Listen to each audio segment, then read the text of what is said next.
Là, j'ai inséré une petite slide de tips qui peut voilà, vous donner un peu des lumières à creuser et aller chercher un peu plus loin derrière. Mon tips numéro 1, comment le social ads peut nous aider du côté PPC, d'accord? Comment il peut nous aider du côté de Google Ads, par exemple. Eh ben, je reprends un petit peu la mention de tout à l'heure, c'est-à-dire que quand on va faire du social ads, on a l'avantage, par exemple, je vais rester sur du Facebook, d'avoir des commentaires. Donc, moi, c'est déjà arrivé, ça arrive très régulièrement avec des clients. On lance un produit, un service, il va y avoir des commentaires. À ne pas avoir peur que les commentaires soient négatifs, par exemple, parce qu'on va pouvoir les utiliser.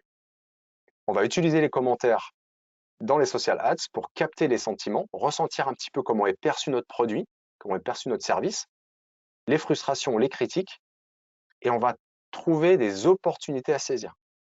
Donc, on récupère un petit peu, on va dire, les thématiques qui remontent d'une façon assez forte, qu'on arrivera à identifier, et on va les réinjecter dans des campagnes plutôt basées sur l'intention pour faire soit une recherche, on va faire par exemple des campagnes vraiment sémantiques autour de ces mots-clés-là, de ces frustrations et les critiques qu'on remonte, pour les utiliser dans nos campagnes, dans les campagnes search.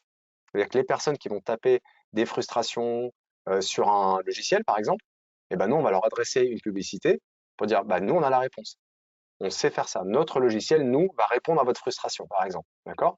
Et on va pouvoir l'utiliser aussi pour faire nos copywriting des annonces. Si on sent qu'il y a une frustration très précise, dans notre description d'annonce en Google Ads, on va répondre à la frustration. On va dire, bah, nous, on sait faire ça. Avec nous, il n'y aura pas ce problème-là.